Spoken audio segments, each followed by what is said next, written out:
Dengan Pak siapa Pak? Mohon maaf. Heri kok. Pak Heri.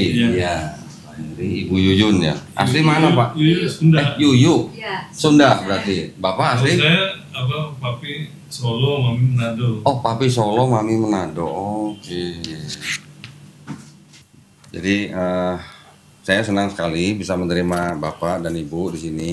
Iya. Memang sudah tugas kami Pak. Jadi kalau memang ada orang yang mau mempelajari atau mau bertanya-tanya tentang kristologi, memang udah tugas kita gitu Pak. Bantu gitu. Nah, boleh diceritain Bu mungkin latar belakangnya Bapak Ibu nih dari apa namanya? Keluarga apa atau gereja apa gitu. Iya. Kalau saya Koroni memang dari kecil Kristen gitu ya. Ya apa namanya? Saya sekarang sebenarnya sih presbiter di Presbiter. di GPIB Jemaat Karunia di Ciputat. Ciputat. Oh. Dulu rumah Bekasi ke Ciputat gitu Pak. Iya, jadi saya Lumayan jauh ya? Tadi rumahnya sebenarnya di Pondok Petir di daerah Pamulang. Cuman karena pas nikah kita pindah gitu, jadi tapi saya tetap pelayanan di gereja, jadi nggak ada, udah 4 periode kali ya saya jadi dari diaken sampai penatua terakhir. Yang penatua gitu Pak ya? Ya terakhir, cuman saya sebenarnya tanggal 7 kemarin udah ngundurin diri gitu Pak. Loh, sebabnya? Dengerin ya gitu, apa namanya, dialog diskusi Koroni itu suka dengerin juga. Ini maaf ya nyebutin komal orang, jadi komalnya apa namanya Bang Juma. Bang Juma. Jadi ini teman saya juga lihat kan Koroni kan kalau ngomong kan kasih bukti apa namanya. Oh ya, jadi, dokumen gitu. Jadi ini ayatnya sisipan ayat ini kan Pak. Bilang padahal jelas-jelas di Alkitab kan ditulis tuh nggak boleh nambah-nambahin, nggak boleh ngurangin. Terus kalau dikasih lihat kan ini apa namanya Kristen Ortodok Ethiopia aja 81 ya. Ortodok Ortodok 78, terus Katolik 71 ya. Katolik 73. Kita 6 Protestan ya kan. Aku bilang berapa kita yang udah dikurangi ya. Belum yang saya punya cuma 4 Pak. Sebenarnya masih ada lagi tuh Pak. Yang jumlah kitabnya beda-beda. Masih ada Pak sebenarnya. Iya, makanya saya bilang karismatik lebih banyak lagi. Belum lagi Mormon lagi Pak. Kalau pas saya tanya sama pendeta, sama katanya kitabnya, kata kamu dapat informasi dari mana, kata itu kan. Iya. Padahal itu kan sejarah kan, apa namanya, harusnya sebenarnya kita tahu. Saya juga pikir ini pendeta sebenarnya tahu atau pura-pura nggak tahu gitu kan. Saya bilang ini saya terus terang sebagai presbiter kan saya dibohongin gitu kan. Jadi seolah kita pada saat jadi presbiter kalau nggak dikasih tahu dulu gitu apa namanya, paling kan kalau Katolik masih jujur dia yang untuk Alkitabnya yang calon pastor itu kan dijelasin ini sisipan ini apa gitu ya kalau dia. Kalau ini kan kita kadang-kadang yang udah sisipan udah nggak ada kurungnya apa aja nggak dikasih tahu kan. Itu ayat-ayat juga yang kita mau Bapak sudah beli TB2? Belum. Aku apa namanya harusnya kan beli, cuma saya bilang yang ini jauh pada nggak benar. Karena dari TB1 Pak ke TB2 itu juga jelas perubahannya. Yang tadinya TB1 tidak ada tanda kurung, yang TB2 jadi tanda kurung. Yang tadinya dianggap ayat itu otentik, di TB2 diakui bahwa ayat itu tidak otentik. Saya bisa tunjukin Pak nih, TB1, TB2. Ibu masih ingat cerita wanita berzina? Iya. Iya, satu perikop itu ya kalau dia. Iya. Dengar apa namanya kalau dia cerita satu perikop palsu. Satu perikop itu ya. Iya. Itu dari Yohanes 7:53 sampai Yohanes 8:11 itu. Sama yang itu juga ya kalau dia yang apa Maria apa namanya yang dibilang perempuan pesinah itu. Iya. Maria Magdalena itu juga kan palsu itu ya. Kalau penyebutan Maria Magdalena tidak tertulis Pak di Bible. Cuman itu tradisi gereja. Tradisi gereja menganggap bahwa wanita yang berzina itu adalah Maria Magdalena. Tapi nanti Bapak jangan kaget ketika ada gospel lain yang tidak masuk ke dalam Bible, diceritakan Yesus sering mencium Maria Magdalena di bibirnya. Padahal dia orang Yahudi ya kan? Orang Yahudi. Rabi, boleh nggak Bu? Iya. Bukan mahram istilahnya kalau di Islam. Bukan apa namanya? Mencium apalagi di bibir, bersentuhan tangan aja nggak boleh. Secara adat itu kan nggak boleh. Itu udah. Ya sama kayak Islam juga kan memang nggak boleh. Betul. Bukan muhrim. Bu diminum Bu. Iya. Iya makasih. Kalau saya tuh kok pertama kena tahu YouTube-nya Kodoni itu awalnya itu dari itu yang viralnya Elia. Oh, Elia. Miron Ya, gitu. ya, ya. Kan itu viral kan? Iya, Elia Miron. Nah, terus kan Kodoni kan reaction tuh yang ada di Sebenarnya saya nggak mau Bu reaction Iya, begitu. Cuman waktu itu ada channel ngaji cerdas datang ke sini, saya ditodong. Nih kok tonton videonya, ayo kita bikin reaction. Ya sebenarnya saya malas bikin reaction gitu. Nah, tapi dari situ saya tuh mulai tahu Kodoni. Terus Oh gitu ya. setelah itu ada sama Ari Untung itu. Oh, Ari Untung, Nah, iya. di situ kan Kodoni bilang ada ayat sisipan yang 1 Yohanes 5:7 sampai Iya, 8 yang ayat Trinitas. Dan nggak cuman itu Bu. Kenapa saya tunjukin 1 Yohanes 5:7? Karena di seluruh Bible-nya orang Kristen hanya ayat itu yang bisa dijadikan bukti bahwa itu adalah ayat ajaran Trinitas. Iya. Karena menyebutkan 3 pribadi tapi setianya 1. Ayat lain kan nggak ada yang bicara begitu Pak. Kalau ayat yang menyebutkan 3 pribadi ada di Matius 28:19, Bapa, Putra, dan Roh Kudus. Tapi tidak disebutkan ketiganya 1. Nah, tapi itu pun juga ayat sisipan. Cuman di sini tidak disebutkan gitu. Ya, ayat itu juga yang pendeta saya tuh kan saya pada saat mengundurkan diri dia kan belum ketemu nih lewat telepon itu. Oh, Kodoni. gitu. Jadi saya bilang itu bukan itu kan ayat sisipan itu bukan ayat asli saya. Pak, Bu, mohon maaf nih, sebelum kita ngobrol lebih jauh, saya mau tawarin pesan makan ya Pak ya? Enggak, aku udah masih kenyang. Iya, tadi benar Kodoni udah nggak apa-apa. Kan udah malam udah jam Minum aja. 7. Minum aja. Kalau Kodoni mau istirahat makan? Enggak, kita makan sama-sama. Enggak usah. kita mah Iya. Cuma nasi, ayam goreng mungkin. Deket kok di sini, minum tinggal aja. pesan, tinggal Minum dianterin aja. aja kok. Yuk, saya makan. Sekalian makan aja Pak, kan Bapak belum makan kan? Kalau sebenarnya saya sih kan belajar puasa juga Kodoni. Oh ini sekarang lagi puasa? Enggak. Cuma maksudnya jadi biasa makan tadi siang udah makannya udah banyak jadi Walah. Enggak, kalau ini kan suka intermittent fasting. Intermittent Oh gitu, oh berarti sekarang sedang ini, jeda itu apa atau gimana? Jamnya puasa gitu? Enggak juga sih sekarang sebenarnya. Kalau sebelumnya emang ketat, sekarang mah udah longgar-longgar.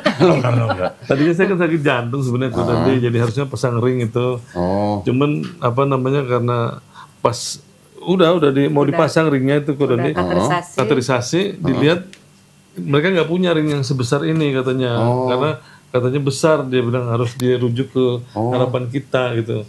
Nah, nunggu ke harapan kita ngantri itu kan 3 bulan lebih Kodoni. lama ya. Selama 3 bulan itu saya kan olahraga.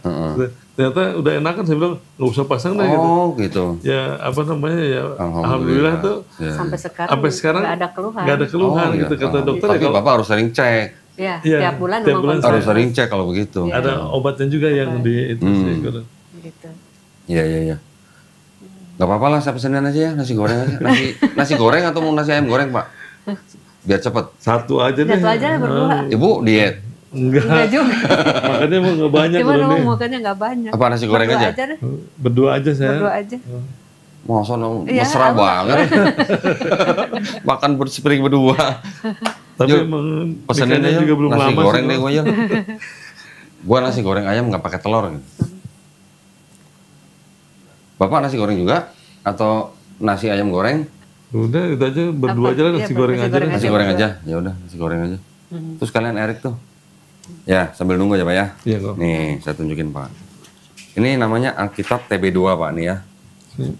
Edisi 2. Ini disebutnya terjemahan baru edisi kedua. Di Bible ini mereka jual dengan buku penjelasan. Di penjelasan ini macam-macam mereka jelaskan bahwa kenapa harus ada terjemahan yang baru ini. Karena mereka mengaku mereka mau mengikuti Kamus Besar Bahasa Indonesia. Oh iya, iya. Nah, macam-macam lah. Alkitab TB2 sedapat mungkin mengikuti kaedah terkini antara lain dengan acuan pada ejaan Bahasa Indonesia yang disempurnakan edisi 5 2022 dan Kamus Besar Bahasa Indonesia edisi 5 2017. Di sini ada catatan lagi Pak di belakang. Keterangan ya Pak ya. Iya. Teks Masoret, teks Ibrani yang dilestarikan turun-temurun oleh para penyalin yang sangat setia menjaga ketepatan naskah kitab suci Ibrani. Tanda kurung tegak dalam perjanjian baru TB2, teks-teks yang ditandai dengan kurung tegak tidak terdapat dalam beberapa naskah kuno. Ya Pak ya, ini keterangan mereka sendiri nih. Sekarang kita lihat di TB1. Yohanes pasal 7 ayat 53. Ini Pak ya.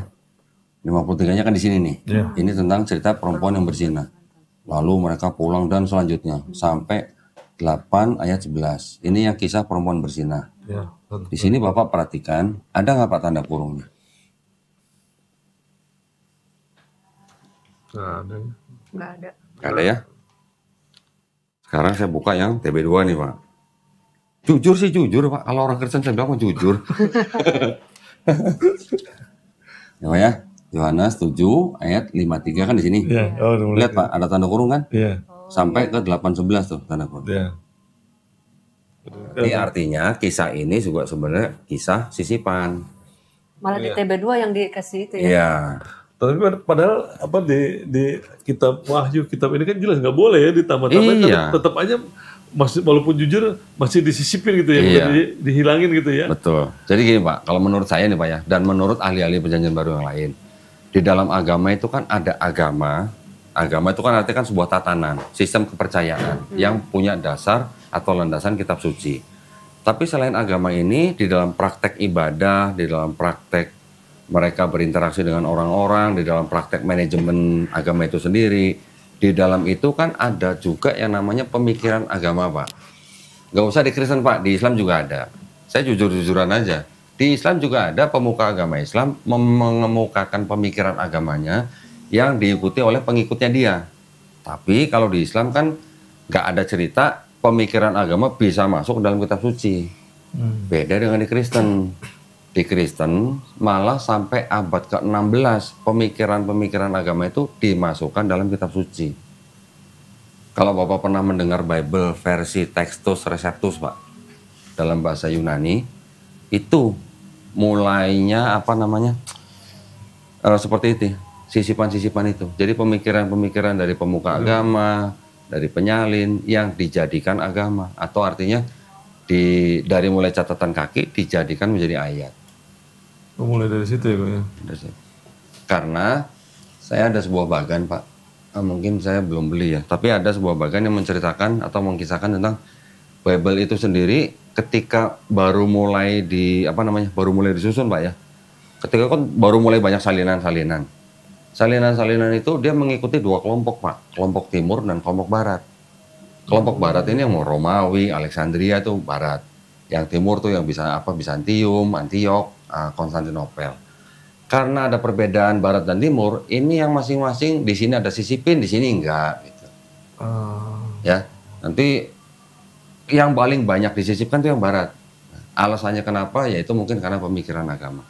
Terus kemudian turun lagi pada zaman orang sudah mulai mempelajari kitab-kitab itu.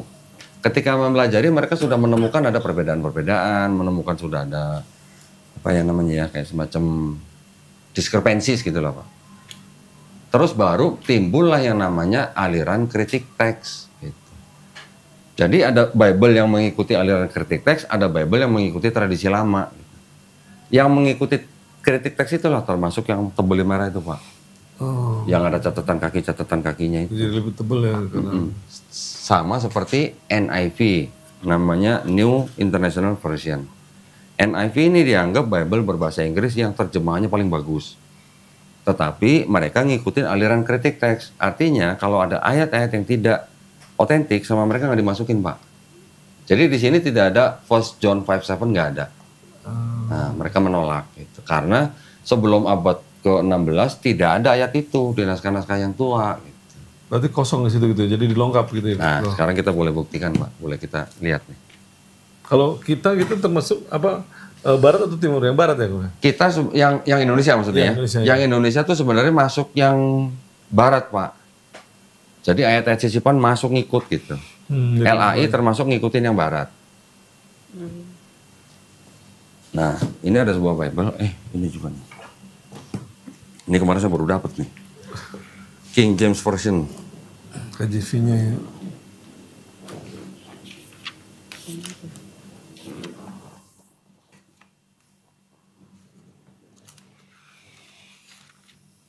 Ini bahasa Inggrisnya masih bagus banget Pak. Masih bahasa Inggris lama ini. Ini King James Version Pak ya. King James Version. Iya. First John 5:7. Ini, Pak. For there are that bear record in heaven ya. Iya. Saya buka yang Iya, ini. jadi ada 3. Ya. Nah, sama nih Pak. First John 5:7. Bapak tolong bandingin aja. Bapak bisa bandingin sendiri. Ini nomor 7 ya nih. Iya. Coba. 7, For there. oh ini nggak di dalam kuliah. Ini kan for there that testify, kalau itu for there that bear record in heaven. That's the spirit, the water, and the blood, and the tree. Yang Trinitas itu ya. Ya, ini yang Trinitas ya kok ya? Iya. Selain ayat itu Pak, tidak ada ayat lain yang mengajarkan konsep Trinitas.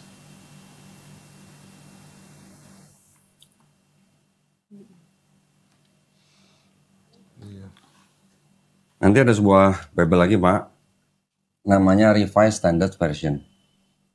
Ya, ini terbit, kalau nggak salah ini 1881, kemudian di Iya. apa namanya? 71 nih.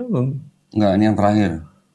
Second editionnya 71. Ini dari, sebenarnya dia mengambilnya dari King James juga, tapi akhirnya yang menerbitkan ini jadi mengikuti kritik teks. Ya, direvisi 1851, 1951. Dan ada yang 1946 sampai 52. Yang ini yang 52 nih Pak, yang punya nih. Oh iya. Mana ya?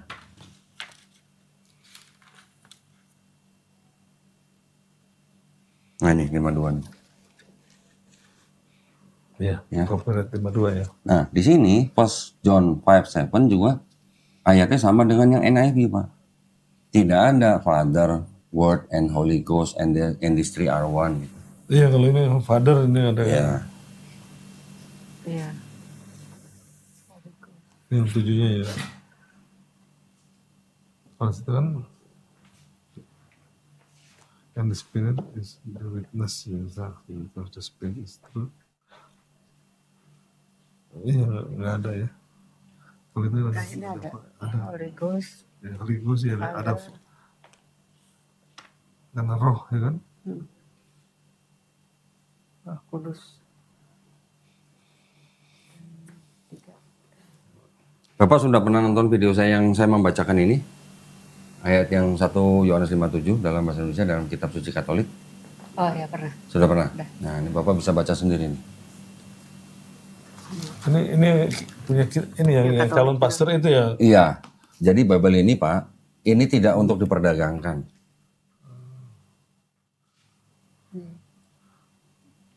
Tidak terdapat dalam naskah Yunani yang paling tua dan tidak pula dalam terjemahan-terjemahan kuno, bahkan tidak dalam naskah-naskah paling baik dari Vulgata.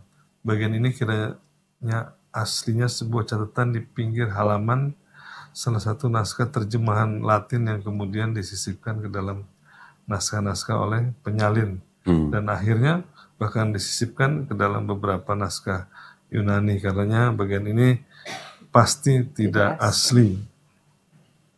Itu diterjemahkan dari Bible ini Pak. Ini namanya The Jerusalem Bible.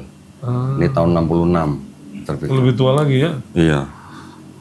Ini kertasnya aja udah begini. nih. Yang kalau di apa di Alkitab Sabda juga ya kalau di Sabda handphone kita bisa ada keterangan ini ada juga tafsir kan? Jerusalem. Iya, Nah, tafsir isinya sama dengan itu Yerusalem. Bu. Oh, kalau tafsir Yerusalem sama ini. Sama. Itu diterjemahkan dari sini. Gitu.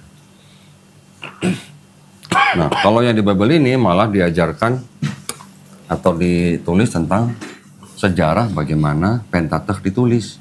Oh, sampai ke situ ya. Nah, Pentateuch itu kan yang 5 kitab Musa itu, Pak. Jadi di sini malah mereka mengakui teorinya Julius Wellhausen namanya, Pak.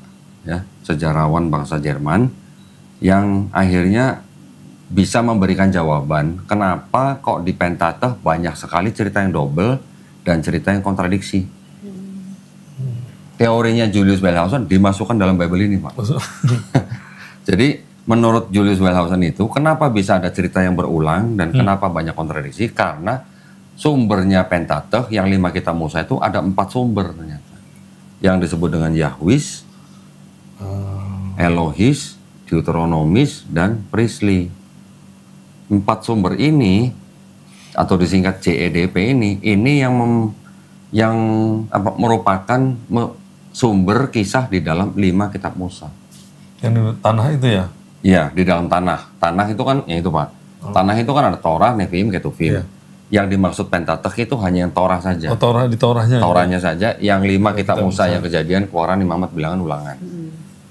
Kitab ini malah mengakui teorinya. Karena selain dari teori ini tidak bisa dijelaskan kenapa banyak yang double, kenapa banyak kontradiksi. Nah ini rupanya teorinya ini masuk ke dalam sini nih Pak. Nah ini saya bisa jelaskan ke Bapak nih. Ini mohon maaf nih Bapak harus muter nih. Yang bikin ini Pak seorang Yahudi. Yahudi ini dia seorang PhD ya. Dia bisa membuat bagian ini berdasarkan sejarah, bahkan sampai ke timelinenya nih tahun-tahunnya. Detail ya? Ya, sampai ke sini. Nah ini Pak sumbernya Pentateuch 5 kitab Musa tuh bersumber dari ini menjadi ini. Nah sampai ke sini. Di sini sudah ada mulai yang namanya ada P nih kan, by P gitu kan Pak. Iya. By GE. Ini ada DTR2, DTR1. Di sini ada R. R itu berarti yang terakhir, redaktor gitu Pak. Penyusun gitu. Itu tadi GEDP itu masuk dalam sini. Nanti di sini ada lagi sumbernya berarti ya. Sumbernya. Nih DTR2, DTR1. Nanti ada lagi yang Chroniclers. Kalau orang Sunda bilang liar ya. Liar. Nah, jadi yang Pentateuch itu hanya berasal dari hikayat-hikayat yang bersumber dari cerita Musa dan Abraham. Ini sudah ditambah-tambahin menjadi Pentateuch. Yang Prophet Nevi'im, kisah nabi-nabi, ini berasal dari mulai himne-himne yang paling tua. Disebut ada Songs of Deborah dan segala macam. Raja-raja Israel, Daud, Joshua, Hakim-Hakim, Samuel, ini masuk dalam sini. Yang ini Yesekiel, ini Yesaya, ini yang nabi-nabi yang lain. Yang ini yang Ketuvim, Amsal, Rut, Ezra, Kidung Agung, Esther dan lainnya. Ini menjadi kelompok kitab-kitab Ketuvim.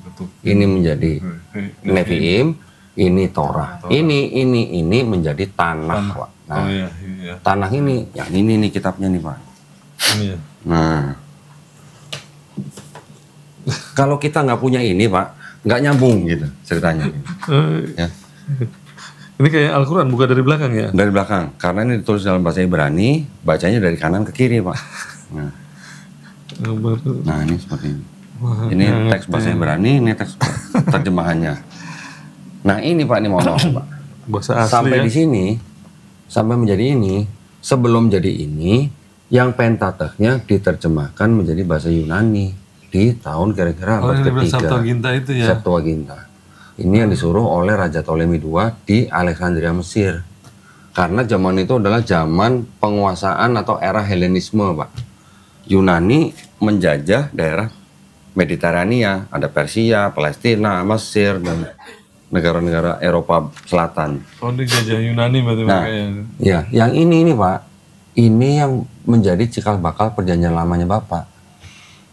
Septuaginta ya? Septuaginta. Tapi Septuaginta ini ketika diterjemahkan mungkin masih benar, tapi ketika sudah ditambahkan dengan prophet dan writings, penerjemahannya sudah mulai berubah Pak. Berada di prophet dan writings. Karena apa? Yang ini seolah-olah dianggap sedang berbicara atau bernubuat tentang Yesus di Perjanjian Baru. Seolah-olah ya, padahal? Seolah-olah. Padahal menurut kitab ini tidak ada Pak. Nggak ada sama sekali ya? Iya, saya juga. Nanti saya bisa buktikan ke Bapak. Saya dengar juga yang videonya Kodandi bicara sama Rabi Rabi Topesinger. Nah, itu dia. Itu dia juga sangat menguasai ini, Pak. Iya. Sangat menguasai tanah. Septuagintanya ini, Septuagintanya. Ya kami juga dengerin itu Kodandi jadi Yunani, Inggris. Jadi makanya kesini. Rabi itu Pak, Rabi itu tuh menurut saya pribadi itu orang sangat jujur. Dia hanya ingin melindungi bangsanya dia supaya tidak dikristenkan oleh Kristen. Jadi dia hanya ingin menarik kembali orang-orang Yahudi yang sudah sempat masuk Kristen untuk kembali ke Judaism. Dan dia sangat menghormati Islam. Karena dia bilang Islam itu menyembah Tuhan yang sama dengan Tuhan yang mereka sembah. Allah yang esa ya. Allah yang esa, Allahnya Abraham, Ishak dan Yakub. Mereka mengaku itu, Pak. Bukan dari Rabi Tovia Singer itu, bahkan leluhurnya mereka sampai ke rabi-rabi bahkan pada zaman abad-abad ke-8, ke-9, Rabi Maimonides yang sangat-sangat dihormati oleh orang-orang Yahudi mengatakan hal yang sama. Keturunan Ismail, arti bangsa Arab itu bukan penyembah berhala. Iya. Kalau yang dibilang ini Qurani apa? Jadi Tuhan yang orang Kristen sembah itu iblis itu. Bukan. Dia tidak bilang Tuhannya orang Kristen iblis. Bukan dia ngomong itu apa namanya dari pendapat Qurani itu benar nggak? Kristen menyembah iblis. Jadi kan Yang Yesaya itu loh, yang Yesaya Lucifer, Bu. Ya, Lucifer. Yesaya 14 dari 12 sampai 14. Iya, sebenarnya itu yang dimaksud bukan Yesus juga. Ya, Jadi Yesus palsu maksudnya ya. Yang apa? Kalau yang, penerjemahannya beda-beda, Pak. Kalau KJV menerjemahkan dengan Lucifer. Nah, nanti ada versi lain menerjemahkan bukan dengan Lucifer. Jadi itu tergantung dari penerjemahnya gitu loh. Kalau di Alkitab kita kan dibilang sebelum Yesus naik itu kan dikatakan kita maksudnya Yesus bernubuat dan memperingati gitu kan. Jadi akan nggak lama lagi gitu kan maksudnya akan ada yang mengaku-ngaku Nabi palsu. Mengaku Yesus Mengaku Mesias. gitu. Gitu pakai nama saya gitu. Iya. Jadi kan berarti kan ada Yesus palsu kan gitu berarti. Nah, bukan. Itu sebenarnya kalau menurut penafsiran atau menurut argumen-argumen dari apologetik itu dimaksudkan sebenarnya hati-hati dengan orang yang membawa-bawa namaku. Sekarang, tulisan siapa yang paling banyak di dalam Perjanjian Baru yang selalu menceritakan tentang Yesus? Paulus kan. Nah, sudah. Bapak tahu sendiri. Ya. Paulus yang tadinya mengaku melihat cahaya mendengar suara, bahwa dia bilang itu adalah suara Yesus. Tetapi setelah dia mengaku bertobat, tiba-tiba dia menjadi orang yang menceritakan tentang Yesus, gitu, Pak. Tapi kan memang Paulus kan bilang Yesus karena kan yang mengaku akulah Yesus yang kau aniaya kan ada suara itu kan ya. Iya, ada suara itu. Padahal kan Yesus bilang kan kalau ada yang mengaku-ngaku itu di padang gurun atau di bilik gitu kan, itu jangan percaya kan. Tapi begini Pak, itu kisah para Rasul 9 dengan kisah para Rasul 22 itu ceritanya cukup bertolak belakang. Ada pendeta yang bilang bahwa kenapa cerita itu berbeda, itu karena Paulus bercerita di depan audiens yang berbeda, gitu katanya. Ketika di kisah para Rasul 22, audiensnya adalah raja. Ketika di kisah para Rasul 9, audiensnya sahabat-sahabat Yesus, gitu katanya.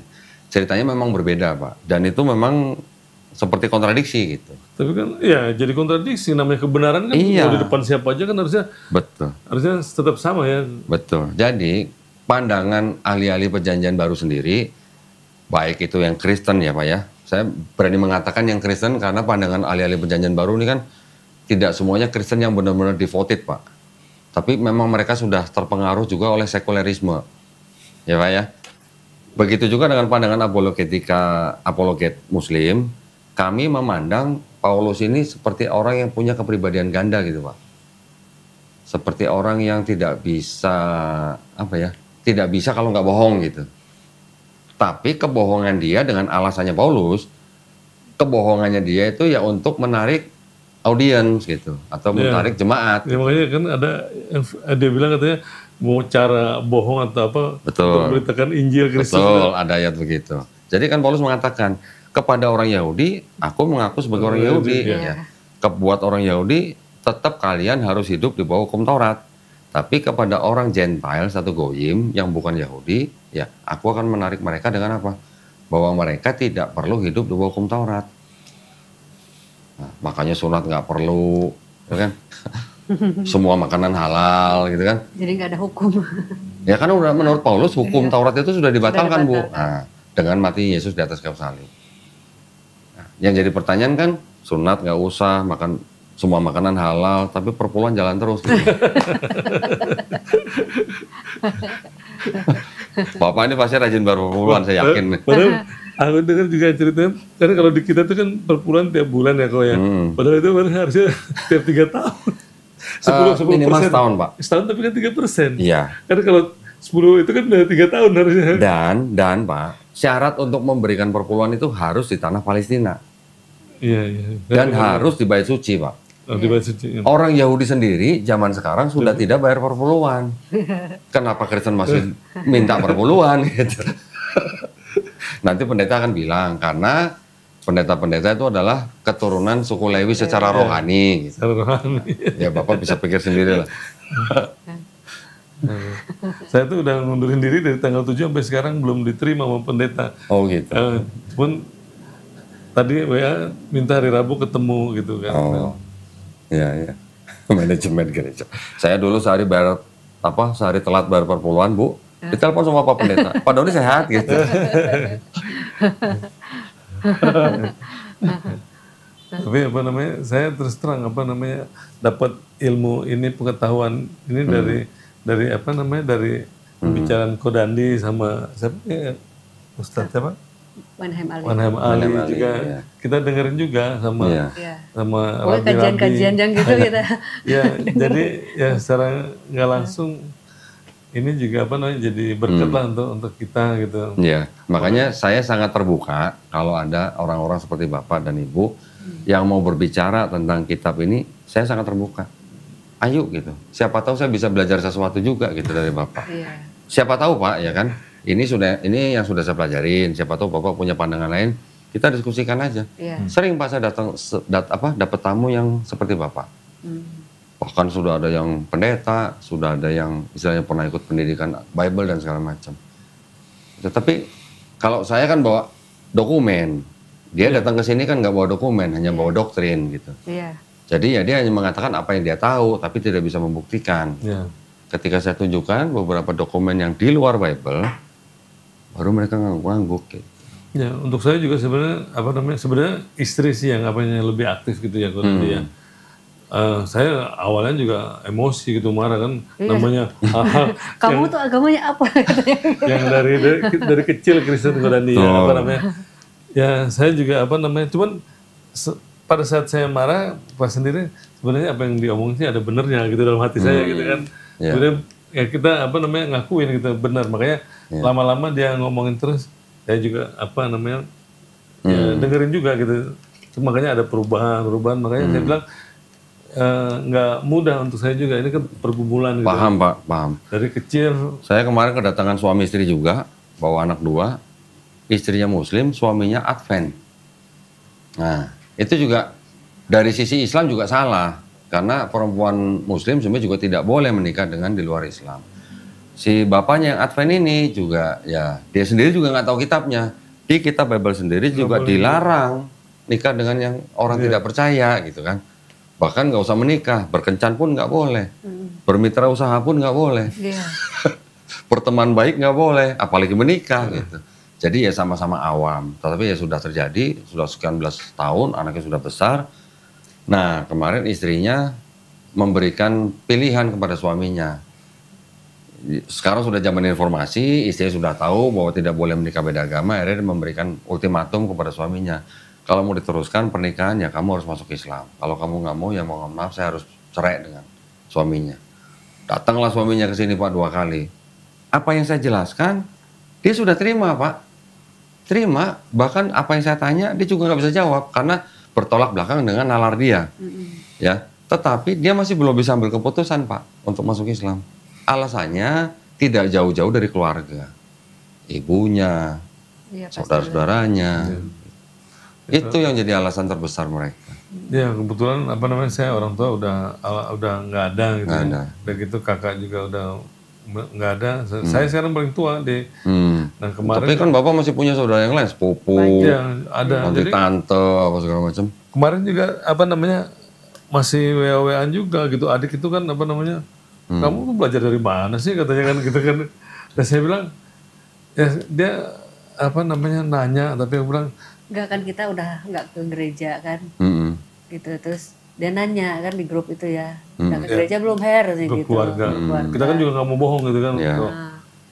Ya. Mas bilang kan kita udah nggak percaya sama Yesus itu Tuhan. Aku bilang ya maksudnya nggak percaya kalau Yesus itu Tuhan gitu. Sekarang aku bilang kalau apa namanya, dia bilang kan kalau dia tetap percaya, sekarang buktiin lah sama saya gitu. Memang kan karena saya juga lihat nggak ada gitu kan dari yang apa namanya Kodandi kasih tahu itu, ternyata memang nggak ada gitu pengakuan bahwa Yesus Tuhan, terus ajaran Yesus bahwa kita harus menyembah dia selalu ngajarin bahwa harus menyembah Allah yang esa ya. Iya.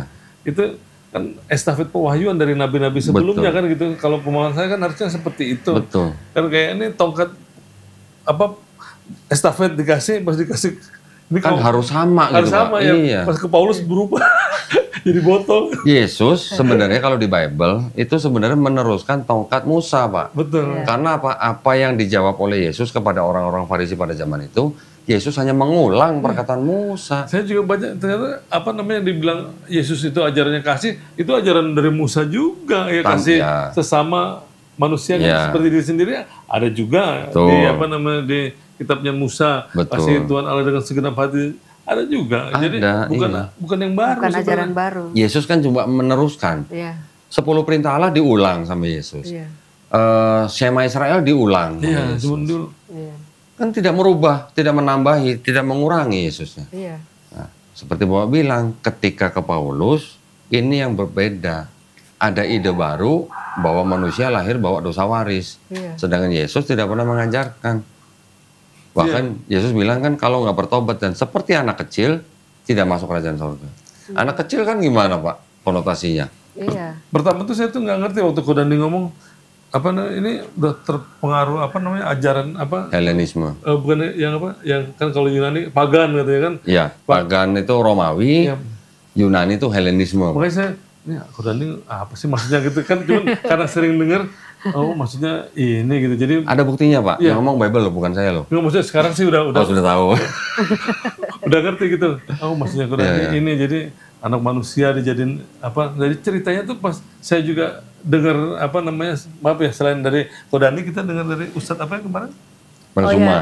ya. Selain Bang Cuma kemarin pas dengerin ini apa Ustadz Rahmat Baikuni. Oh, Ustadz Rahmat Baikuni. Iya kan yang masalah akhir Kalau zaman. ya Ustadz Rahmat itu Ustadz eskatologi, ilmu masa depan gitu. Iya. Ya. Jadi apa namanya memang akhirnya sama juga Nyambung gitu. akhirnya. Nyambungnya ceritanya tuh nyambung dia juga. Iya, Jadi iya. semua ujungnya ke Dewa Matahari ya. Jadi dari mulai Sebenarnya gini Pak, ini pengaruh terbesar itu adalah karena ada yang namanya era Helenisasi Pak. Kita dijajah Belanda berapa tahun Pak? 350 tahun. Ada sesuatu nggak yang ditinggalin Belanda kepada kita? iya, agama. Ada. KUHP kita tuh asalnya dari Belanda Ya, Pak. semua hukum ya. Belum lagi mungkin yang lain, budaya-budaya yang lain yang dibawa Belanda ke sini. Begitu juga orang-orang Yahudi ketika mereka sudah pernah terdiaspora, kemudian mereka sudah terpencar dan mereka hidup di bawah pengaruh kekuasaan Yunani. Tahun 332 Alexander the Great kan sudah mulai merambah ke daerah mana Mediterranean, melawan Persia, Raja Darius Agung. Akhirnya sampai kalah, harus semua dikuasain Pak. Orang-orang Yahudi kan juga hidup di situ. Ketika mereka hidup di bawah era Helenisasi, kan pasti ada yang menolak, ada yang menerima Pak.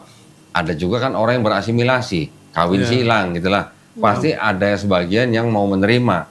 Akhirnya ada yang namanya seorang filsuf namanya Philo Pak. Philo itu yang mencoba menjembatani antara Yudaisme dan Helenisasi. Dia padahal orang Yahudi Pak. Dia orang Yahudi tapi dia menjembatani filosofi Helenisme dan juga iman Yudaisme mereka. Ini yang akhirnya dicoba digabungkan. Hasilnya malah jadi Kristen. Hasilnya jadi itu yang pertama kali dipakai oleh Philo Pak untuk masuk ke dalam Kristen itu adalah kata-kata kurios. Bapak pasti sering dengar kan kurios kan?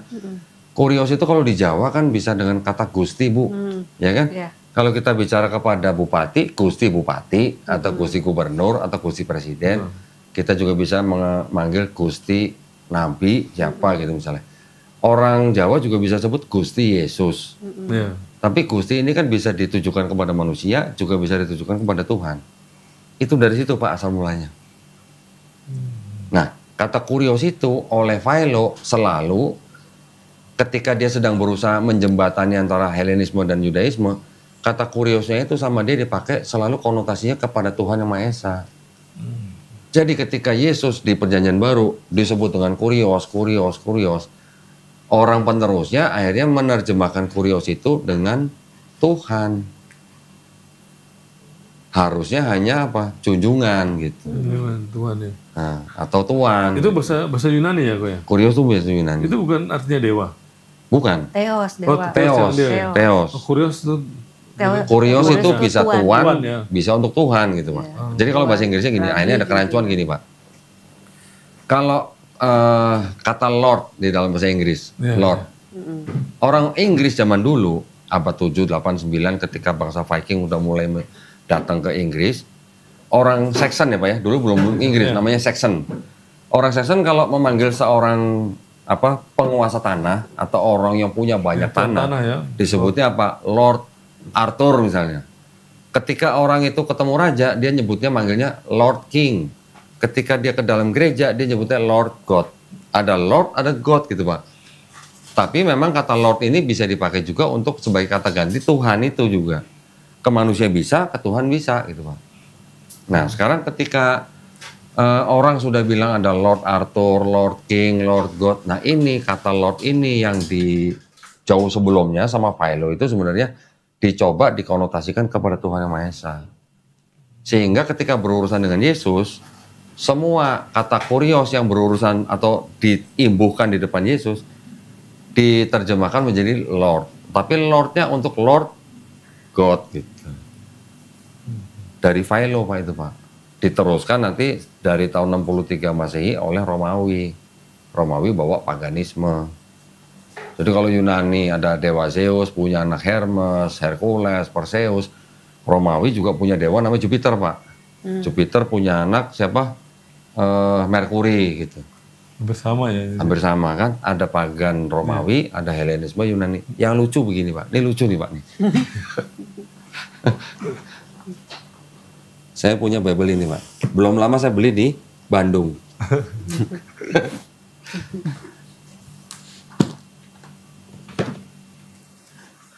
Kalau yang di TB, Kisah Para Rasul 14. Nah ini Pak. Barnabas mereka sebut Zeus. Paulus mereka sebut Hermes. Hermes ini anak dewa Zeus kalau dalam mitologi Yunani Pak ya. Karena ia yang berbicara. Ingat Pak ya, Barnabas, Zeus, Paulus apa Pak? Hermes. Bisa ya Pak ya? 14. Ini apa Pak? And they call Barnabas Jupiter. Ini and Zeus. Paul Merkuri. because he was the chief speaker. Barnabas, Jupiter, Paul, Merkuri. Zeus dewa di Yunani, Jupiter dewa di Romawi. Oh ini dewa Romawi, ini dewa Yunani. Hermes anaknya dewa Zeus, Merkuri anaknya dewa Jupiter. Saya kan nanyanya gampang Bu, yang salah yang mana gitu. Kok bisa nih Merkuri nih Jupiter gitu. Iya. Nah ini juga sebuah indikasi Pak, indikasi yang sangat kuat bahwa memang masyarakat pada zaman itu masih sangat kental dengan paganisme Romawi dan Helenisme Yunani. Makanya ketika mereka melihat ada orang punya kemampuan khusus, bisa ngobatin orang dan macamnya, langsung disebut dewa. Gitu.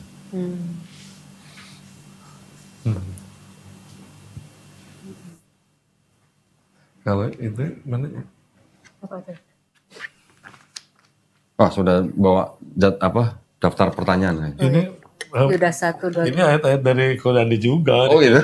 Aku tuh sampai Dicatat. gitu. Terus di print. Gitu.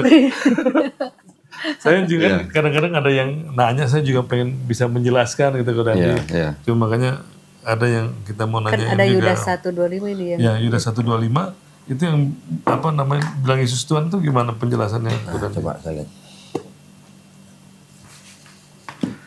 Gini Pak, pertama-tama kita sebenarnya harusnya mengosongkan diri dulu Pak. Bapak pertama-tama harus bisa membedakan kata Tuhan dan kata Allah. Ya. Ya Pak ya, karena ketika jemaat gereja bawa di sini, contoh misalnya Yohanes 13:13 yang dikatakan kamu menyebut aku guru dan Tuhan. Jemaat gereja Bu yang awam dengar kata Tuhan, oh iya benar Tuhan tuh Yesus Tuhan. Tapi dia nggak pernah ngeliat Bible yang sebelumnya yang ada ganta Tuhan, junjungan, Rabi. Beda-beda Bu, Iya. gitu. Kenapa yang di TB ini memaksa untuk menulis Tuhan gitu? Berarti kan ada tujuan Iya. untuk jemaatnya supaya percaya bahwa Yesus Tuhan gitu kan. Nah, jadi ketika Bapak membaca di sini kata Tuhan, jangan buru-buru menganggap itu adalah Tuhan yang Maha Esa, Pak ya. Karena di sini ada kata Allah dan Tuhan. Sekarang kita sebagai orang yang sekarang udah zaman informasi, bisa nggak Bapak Ibu bedakan kata Tuhan dan Allah itu apa? Sebelum saya jawab Bapak nih. Kalau Allah ya apa namanya ya kan dia pencipta. Pencipta. Kalau Tuhan bukan pencipta. Kalau apa sebenarnya Allah itu kan nama ya, nama apa namanya? Apa Generik generik atau proper? Generik ya. Jadi namanya gitu. Kalau itu kan sebutan, kalau Tuhan itu kan Tuhannya ini beda gitu kan. Kalau apa kalau di sebenarnya kan kalau orang apa Kalau Tuhan sebutan. ya kalau Allah itu kan Kalau Tuhan, Allahnya kalau Allah Tuhannya orang Islam kan Allah kan sebutannya kan. Kalau apa namanya orang orang Israel itu kan Eloh. Elo ya. Atau Elohim. Tulisannya apa YHWH gitu ya. Ya. Ya. Yothevave ya gitu ya. Kayak gitu bukan? Nah, tapi di sini kan juga ada kata Allah, Pak. Ya yang huruf besar semua atau yang Ada yang huruf besar semua, ada yang A-nya besar, ada yang huruf kecil semua. Ada Pak, segala macam bentuk tulisan di sini.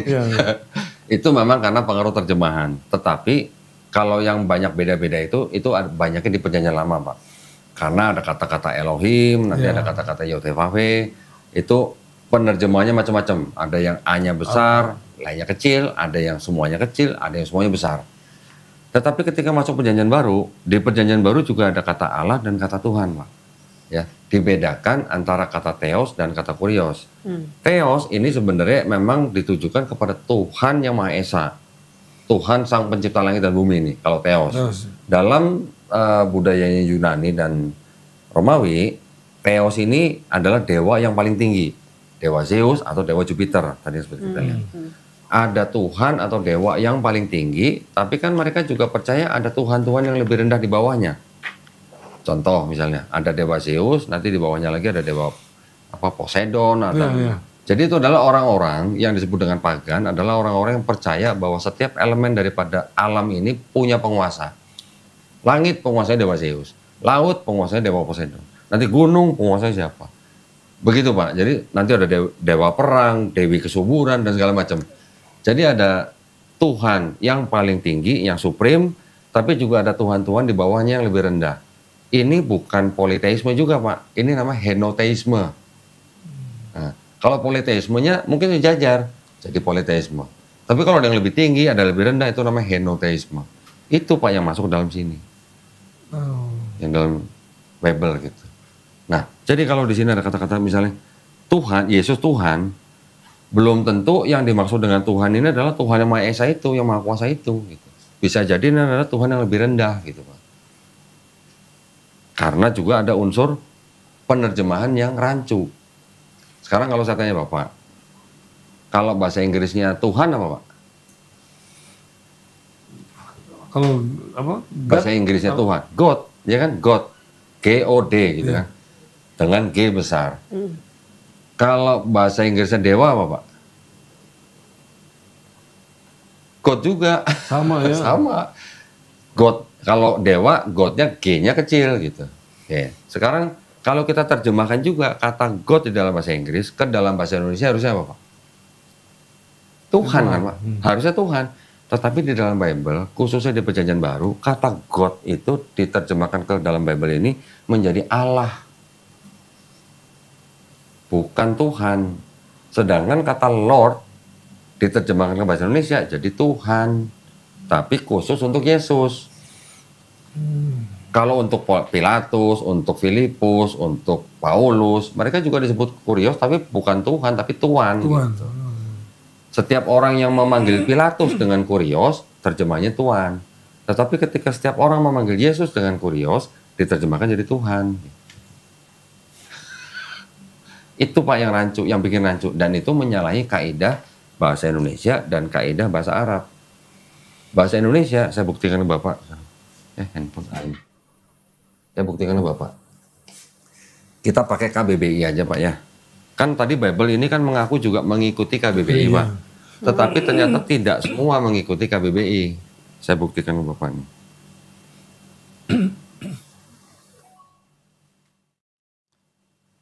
Ini ada KBBI Pak. Kita cari kata Tuhan. Oke. Nah, sesuatu yang diyakini, dipuja, dan disembah oleh manusia sebagai yang maha kuasa, yang maha perkasa, dan sebagainya. Tuhan ya Pak ya? Sesuatu yang disembah. Gitu, Pak. Kita ganti dengan kata Allah Pak.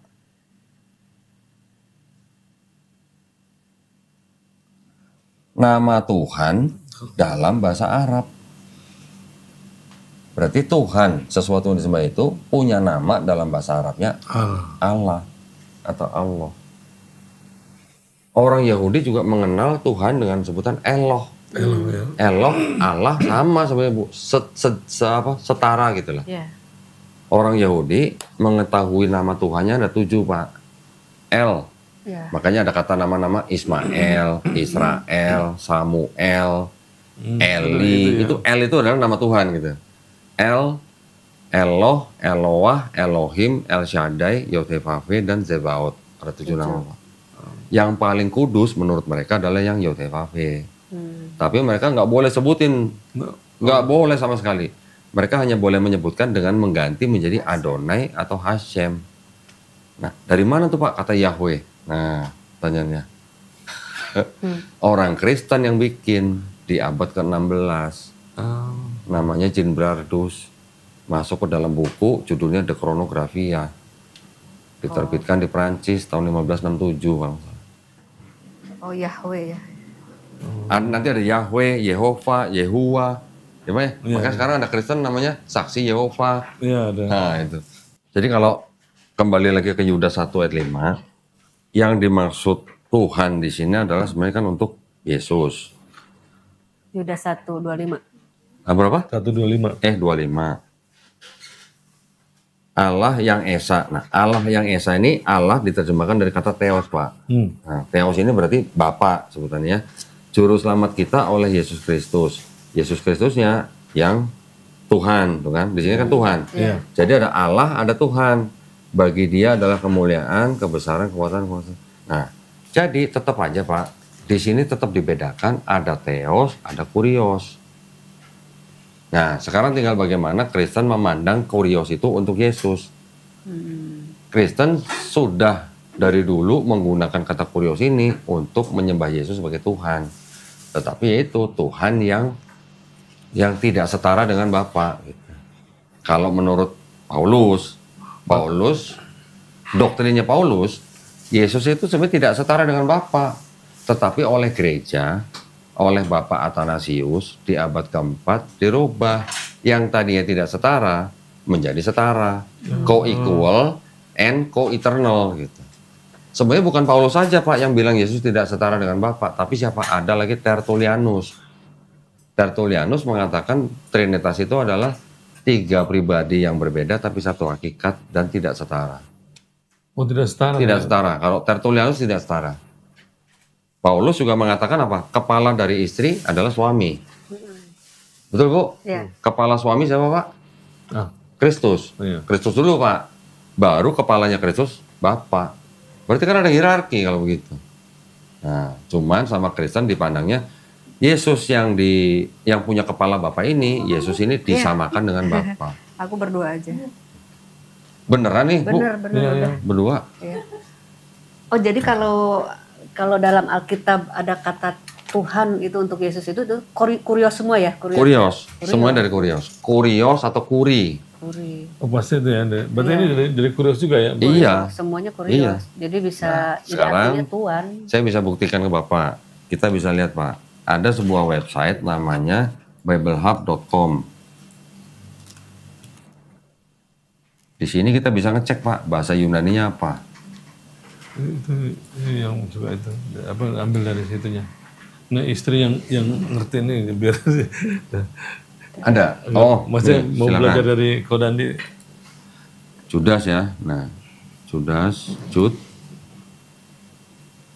1 ayat 25 kan Bu? Ya. Perhatikan Bu nih. The only God Savior. Theo Bu. Theo kan, dari kata Theo atau Theon atau Theo sama. Theos ya. Ya. Ketika bicara of us through Jesus Christ the Lord. Ini apa? Kuri. Kurios ya itu. Selalu ada Theos, ada Kurios, Kuri. Dan Yesus tidak pernah disebut sebagai Theos. Selalu kurios. Oh, kurios. Selalu Kurios. Ini pasti nanti hari Rabu nih ketemu, dia kan udah kasih saya ayat, saya bisa jawab, mesti nyari yang lain, makanya saya Kan kemarin juga ngasih ayatnya yang Yohanes 13:13. 13. Oke, Cuman sekarang udah dijawab. saya jawab bahwa itu Kalau bahasa itu aslinya. bahasa aslinya kurios. Jadi anggap aja saya pendeta ya Pak ya. Ya. Selain Yohanes 13:13, nanti saya kasih tahu Bapak Yohanes 1:1. ya itu udah Pada mulanya adalah ya, firman. Firman bersama-sama dengan Allah. Dan firman itu adalah Allah. Mau Pak, saya Ya, tunjukin itu, aku buktinya. itu yang mau pengen tahu. Satu-satu. Kan itu di situ ada kata-kata NRK and hologos. Iya. Ya Bu ya. Logos itu juga dipakai oleh siapa? Philo. Ya, Ya. Philo. Ibu masih bisa baca nggak Bu? Ini ada John 1:1. John 1:1 kan, in the beginning was the word, and the word was with God, and the word was God. Ibu bisa lihat di sini ada catatan kaki, ini ada keterangan nama Bu. Helenistik filosofi. Nah, Ini, iya ini. Aku udah lihat apa dari YouTube-nya Kodoni, cuman nih mau dilihat bukunya. Oh ini, kan aku bilang di foto biar ini. nah Ibu foto ini aja, kasih fotonya lihat pendetanya. American New Bible, Ya. American Bible. Foto dari sininya terus chapter ininya yuk. Nah, kalau orang yang jemaat biasa, yang bawa-bawa TB1 atau TB2, kan nggak ada catatan seperti itu, Pak. Iya. Iya, iya. Pak, Bu, saya sambil makan ya. Iya, iya. Ayo, Pak, makan. American Bible. Jadi ada keterangannya gitu ya Kodani ya. Iya. Terus itunya yang Nanti tinggal bisa digedein kan. Ini yang ininya yang di chapter ini kan satunya. satu gini sampai ini. Iya.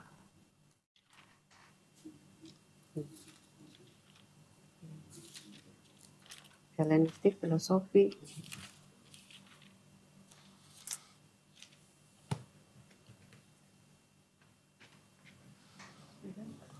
Jadi itu diambil apa namanya? Diambil dari itu ya, dari filosofi. Iya. Jadi Ya, itu yang saya bukan bilang, asli berarti ya.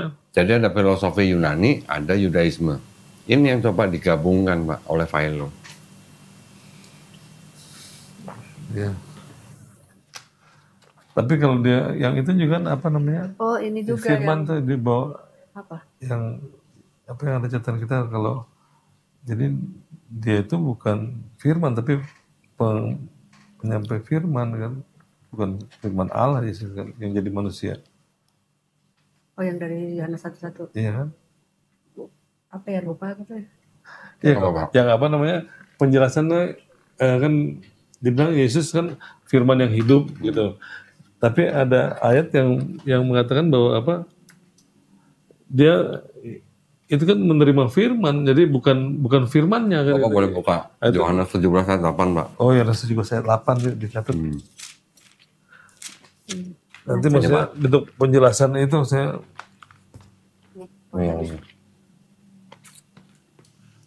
Yohanes 17 ayat 8. Sebab segala firman yang kau sampaikan padaku telah kusampaikan kepada mereka dan mereka telah menerima. Itu kan kepada murid-muridnya ya, kok ya. Mereka tahu benar-benar bahwa aku datang daripadamu dan mereka percaya bahwa engkau lah yang telah mengutus aku. Berarti dia bukan firman ya kan? Tapi pembawa firman ya kan? Jadi iya kan? Kalau mau dibilang pembawa firman, ya pembawa firman. Karena Dia ayat menyampaikan itu ya kan? sudah menerima firman dan sudah menyampaikan firman. Apa namanya itu Pak kalau bukan nabi? Itu aja. Iya benar-benar. Ini ya di sini. Sekarang Pak, Yesus sendiri di Bible kan tidak pernah mengaku Tuhan, tadi Bapak bilang kan. Iya. Pernah nggak Yesus mengaku sebagai nabi, Bu? Ada Di mana? yang apa tuh seorang nabi Nah, tidak itu Matius 13:57. Dia sedang membicarakan dirinya sendiri. Iya. Ketika ditolak di Nazaret. Iya. Berarti kan dia ngaku nabi sebenarnya. Iya. Iya. Nah itu. Kenapa dituhankan gitu? Kok dimakan ya ini? Ayo Bu, makan Bu. Mesra bener nih Bapak makan berduaan. Yang itu aja, yang nikahnya belum lama, udah pisah-pisah tuh makannya. Belum 25 tahun kan? Kalau apa tuh amanat agung tuh itu ayat sisipan juga ya? Pak? Mas sisipan. Itu buktinya gimana? Ini Bu. Dan ada lagi nih nanti di sini nih. Dan banyak sekali, cuman kalau saya kumpulin semua, aduh, ini aja udah nggak cukup Bu nih. Ini Bu. Ini ada sebuah buku namanya The Five Gospel. The Five Gospel ini ditulis oleh kira-kira hampir 80 sarjana ahli-ahli teologi. Untuk Matius 28:19 mereka memberikan keterangan seperti ini nih. Nah ini nanti harus foto. Ini udah diterjemahkan bahasa Indonesia nih. Yang bahasa Inggrisnya saya masih ada. Ini The Five Gospel. Itu buku dulu sempat nggak boleh masuk sini Pak. Oh. Kayak apa namanya Injil itu ya, Barnabas di Barnabas. ya kan apa saya juga apa baru dengar gitu. Jadi ada dekret apa namanya Delesianus ya. Ini Pak. Oh itu Ini foto dulu ini. Udah ini. udah. Yang dekret apa Delesianus ya kemudian dia. Yang tahun berapa? 380-an. Yang melarang apa namanya berapa Injil itu untuk apa dibaca. Oh iya. Itu kan termasuk apa namanya? Termasuk ini. Tapi kan apa namanya kebohongan si siapa namanya si Bambang Nursena dibilang itu yang nulis Iya. apa namanya orang Islam padahal Enggak. Kalau yang dianggap yang ini menulis orang Islam itu betul Pak. Itu betul. tapi abad ke-7 Tetapi itu bukan yang abad ke-5. Yang dianggap tulis Islam itu yang abad ke-16 Pak. abad ke-16. Ini yang betul. Yang abad ke-5 dan abad ke-2, karena gini Pak. Yang disebut dengan Gospel of Barnabas itu ada 3. Oh, Yang pertama Epistle of Barnabas. Nah, ada 3 itu. bukan cuma 1 Pak. Ada 3 nih. Apa 3? Ada 3. Oh ada 3. Jadi kadang-kadang orang suka salah. Nah ini yang abad kedua nih Pak, Epistle of Barnabas. Itu ditulis abad kedua. Yang di abad kelima itu nama gospelnya adalah Acts of Barnabas. Itu abad kelima. Tapi ini gospel juga. Ya orang zaman dulu sebutnya tetap gospel. Gospel itu kan artinya hanya kabar baik gitu Pak. Yang abad kelima saya nggak punya bukunya. Saya cari di mana-mana nggak dapat. Yang saya punya yang abad 16 nih. Ini yang dianggap ditulis oleh orang Islam. Saya pun nggak pernah pakai kitab ini. Tetapi buat Islam ini pun tidak bisa diterima sepenuhnya Pak. Yang bisa dianggap sama dengan Islam paling hanya ketika Yesus mengatakan nanti akan ada nabi lagi namanya Ahmad. Itu sama dengan ada di Quran. Di sini ada nggak? Nggak ada. Oh di sini aja yang. Di sini aja. Hanya di sini Pak. Abad kedua dan abad kelima nggak ada ngomongin tentang sama sekali nggak ada hubungan sama Islam. Tapi ada satu hal yang ditolak oleh Islam. Ketika di sini diceritakan Yesus mengatakan bahwa yang disebut dengan Al-Masih itu Nabi Muhammad. Itu yang kita nggak bisa terima. Karena di Islam kita taunya Al-Masih ya cuma Nabi Isa gitu. Bukan Nabi Muhammad dan nabi-nabi yang lain. Yang Nabi ya. Cuman ada juga yang Al-Dajjal ya.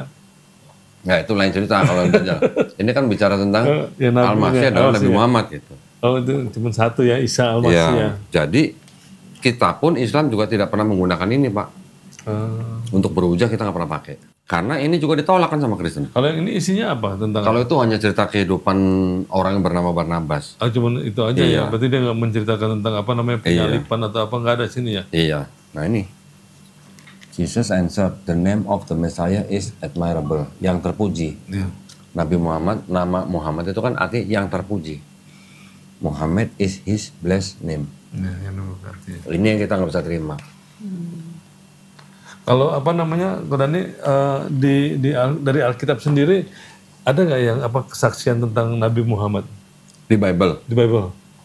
Maksudnya Kalau indikasi, saya bilang masih ada Pak. Indikasi ya Pak ya. ya. Tapi kalau Bapak nanya, ada nggak nama Nabi Muhammad SAW di dalam Bible? Saya bilang tidak ada. Kan ada Gunung Paran apa dia? Ya, Alkitab- itu saya bilang indikasi. Indikasi, ya. Nah, Karena hanya nama indikasi. Tapi kalau nama Nabi Muhammad SAW tidak ada.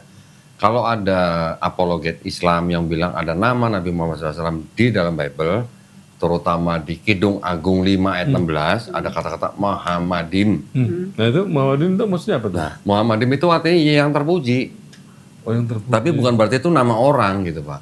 Karena ketika kata Muhammadim itu kita terjemahkan menjadi kata Muhammad, otomatis akan merusak makna daripada satu ayat gitu Pak. Oh, Tidak nyambung ceritanya gitu. jadi enggak, Iya. Misalnya contoh, itu kan ayatnya begini bunyinya, kurang lebih nih. Kita buka aja. berubah ya. Kita buka aja. Dan kata Muhammadim itu di seluruh perjanjian lama itu dipakai sebanyak 12 kali Pak. Kalau mau konsisten, harusnya di ayat lain juga diterjemahkan menjadi Muhammad dong. Iya, harusnya. Kalau begitu diterjemahkan menjadi Muhammad, arti satu ayat udah berubah. Sama sekali udah nggak nyambung gitu. Di mana kok ini? Kidung Agung 5:16. Jadi saya nggak ngoyo harus ada nama Nabi Muhammad di dalam Bible. Nggak, tadinya saya pikir apa saya bisa cerita ke teman-teman. Nih. Di sini kata-katanya manis semata-mata. Segala sesuatu padanya menarik. Nah, yang menarik ini yang diambil dari kata Muhammadim. Oh, bahasanya ya bahasa itunya. Nah, sekarang kalau kata yang menarik saya ganti dengan kata Muhammad apa nyambung? Iya, jadi ceritanya jadi beda ya. Paham kan Pak maksud saya? Dan kata Muhammadim itu di seluruh perjanjian lama ada 12 biji, ada 12 kata. Kalau semuanya saya ganti dengan Muhammad, apakah nyambung? Bagaimana? Jadi saya maunya juga fair Pak. Saya juga nggak mau ngoyo gitu. Buat kami, ini bukan kitab Taurat, Zabur, Injil yang dimaksud oleh Quran. Buat kami. Kalau ada teman-teman muslim yang lain yang punya pendapat lain bahwa ini adalah Taurat yang disebut dalam Quran, ya monggo gitu. Tapi buat saya enggak, karena saya sudah pelajarin. Taurat yang disebut dengan Pentateuch, 5 kitab Musa itu bukan ditulis oleh Nabi Musa. Yang dipegang itu juga bukan ya? Bukan ditulis oleh orang-orang yang pernah ketemu Nabi Musa. Tapi disusun ribuan tahun Pak, 1000 tahun sejak Nabi Musa baru ditulis. Yang tanah itu, nah, yang Taurat ya, ini 5 kitab Musa. Begitu juga yang Nevi'im, Ketuvim, nah ini kita tinggal lihat ini. Terus jadi apa kalau yang bukan di Al-Quran ada nggak yang apa namanya? Jadi kalau buat saya, buat kami, yang disebut dengan Taurat, Zabur, Injil itu adalah wahyu yang diturunkan Allah SWT kepada Nabi dan Rasulnya untuk Bani Israel hanya pada zaman itu. Dan tidak pernah dijanjikan untuk dijaga. Tidak seperti Quran. Sekarang kalau namanya wahyu Pak, itu bentuknya seperti apa? Kalau kita nggak dapat wahyu, kita dapat ilham lah ya. Kita ngopi dapat ilham gitu. Kalau wahyu kan konotasinya untuk Nabi gitu kan. Jadi kalau wahyu itu ya pesan atau pengetahuan yang langsung masuk ke dalam kolbunya Nabi. Ketika Nabi itu meneruskan kepada kaumnya atau umatnya, nah itulah wahyu yang disampaikan. Di Quran sering menggunakan kata kitab, Pak. Ada kitab Taurat, kitab Zabur, kitab Injil yang diberikan kepada bangsa Israel. Kata kitab itu belum tentu berarti buku seperti ini, Pak. Dalam bahasa Arab. Kata kitab itu artinya banyak. Bisa juga wahyu yang dibukukan, bisa juga hukum, ketetapan, atau perintah. Gitu. Jadi kalau ditanya, sekarang mana kitab Taurat, Zabur, Injil yang asli? Nah, nabinya mana? Nabinya sudah meninggal. Ya sudah, berarti udah ngikut nabinya. Karena wahyu itu kan masuknya ke dalam kolbu nabi. Gitu. Kenapa saya bilangnya kolbu, bukan otak? Gitu. Nah, itu ada ilmunya lagi, Pak. Itu dokter neurosistem itu yang lebih tahu tuh. Di dalam jantung kita ternyata ada neurosistem yang bisa menyimpan memori 40.000 saraf, Pak, di dalamnya. Otak kita 100 ribuan. Jantung kita ternyata punya memori. Lebih banyak ya? Enggak, lebih sedikit. Tapi itu yang disebut dengan kolbu, karena itu yang bisa menyimpan, boleh dikatakan pesan ilahi gitu, Pak. Nah, itu yang tahu tuh dokter Aisyah Dahlan tuh. Jadi hilang ya berarti ya itunya. Jadi apa maksudnya siapa tahu ada penemuan itu nggak ada ya? Nggak ada. Ya, apa jadi catatan sejarah itu? Nggak ada. Jadi kalau dikatakan misalnya contoh Nabi Isa menerima Injil, ya Nabi Isa menerima, tapi belum tentu juga dia nulis, belum tentu juga pengikutnya menulis. Sedangkan yang menulis ini kan orang-orang yang tidak kenal Yesus, tidak pernah jadi saksi mata langsung. Jadi ketika Nabi Isa sudah diangkat, ya wahyunya yang ikut bersama dia gitu loh, Pak. Tidak harus berbentuk buku gitu. Soalnya nggak langsung ditulis ya? Iya. Kan tidak pernah diceritakan juga. Paling sejauh-jauhnya yang umat Islam bisa percaya dengan yang namanya Taurat itu ketika di Quran diceritakan Nabi Musa alaihissalam menerima wahyu di Bukit Sinai, turun kepada Bani Israel, mereka sedang nyembah patung.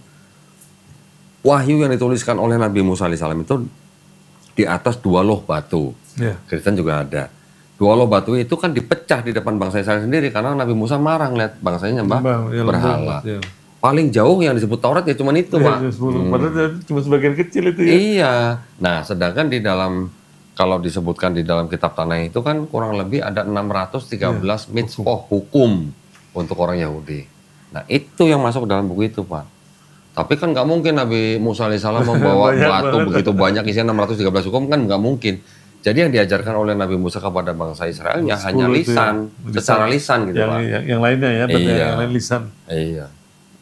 Jadi tidak harus berbentuk seperti ini. Jadi buat kami sekarang Bible-nya orang Yahudi dan Bible-nya orang Kristen ini bukan Taurat, Zabur, Injil yang dimaksud oleh Quran. Saya bisa buktikan Pak nanti Pak, di Pentateuch itu bukan Nabi Musa yang nulis. Banyak ayat-ayat yang menyebutkan nama tempat, menyebutkan nama orang yang adanya itu ratusan tahun setelah Nabi Musa meninggal. Oh, jadi jelas itu. Jelas, bukan cuma yang ulangan yang menceritakan Nabi Musa meninggal, bukan cuma itu Pak. Masih banyak yang lain. Gitu. Kalau untuk pembuktian ini kok, yang kan Paulus ada bilang bahwa Injil yang aku terima itu kan dari Yesus ya katanya. Itu kita jawab pakai ayat yang tadi dong berarti ya. Yang mana? Yang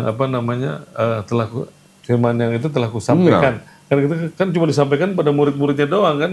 Kan dia nggak pernah ketemu kan sama Yesus kan. Iya, Bapak jangan batasin hanya kepada muridnya lah.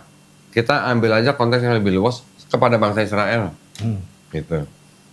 Ketika disampaikan kepada bangsa Israel, yang disampaikan oleh Yesus ini kan kita bisa bandingkan, bisa cek Pak. Berbeda. Ya, udah gitu beda lagi kan. Iya. Gitu. Jadi jelas ini pasti bukan dari Yesus. Gitu. Jadi kalau orang Kristen menuduh Nabi Muhammad adalah nabi palsu, sebenarnya mereka harus mempelajari dulu. Paulus menyampaikan pesan yang sama nggak dari Yesus. Kalau beda lah itulah yang disebut nabi palsu sebenarnya. Gitu Pak. Cuman kan kita di yayasan kami tuh kayak kami dilarang menghina sesembahan orang lain, menghina nabi orang lain, menghina agama orang lain. Kalau saya nggak pernah sebut Paulus nabi palsu Pak, saya nggak berani sebut. Ya saya kalau dengar Kodandi sama Ustadz Menahem Ali itu ngomongnya etikanya selalu dijaga kan. Harus jaga banget Pak. Kalau yang satu kan langsung dia plak gitu. Bang Juma, Bang Juma plak. Iya. Tapi justru malah kita mengerti banget jadinya. Jadi tahu ini kan saya juga paham gitu jadi. Kalau saya mau pakai bahasa yang seperti Paulus nabi palsu itu kan menyakiti. Iya, memang caranya lain-lain gitu pendekatannya. Iya. Kita nggak boleh gitu menyakiti dalam hal seperti itu kan. Islam itu bukan memukul tapi merangkul. Iya. Kita ngajak mikir gitu, ayo gitu. Iya. Ya kalau yang teman-teman yang lain mungkin kan karena medannya lain gitu lah. Iya. Saya nggak bisa nyalain juga gitu ya. Dan juga memang kan karena di TikTok itu kan memang kasar Pak. Iya, orang-orangnya juga makanya saya nggak mau masuk TikTok. Sekali 2 kali aja cukup. Ya memang kadang-kadang untuk orang tertentu juga pakai yang begitu masuk gitu kalau ada yang gitu. Jadi saya dengar pertama juga ngomongnya apa begini. Makanya suka kadang-kadang teman datang lagi dia. Kok yang kemarin diomongin begitu datang lagi gitu. Tahu-tahu syahadat aja. Ada juga yang begitu ya. Iya. Caranya beda-beda. Ya terapinya beda katanya. Pasiennya soalnya beda. Nah, gitu.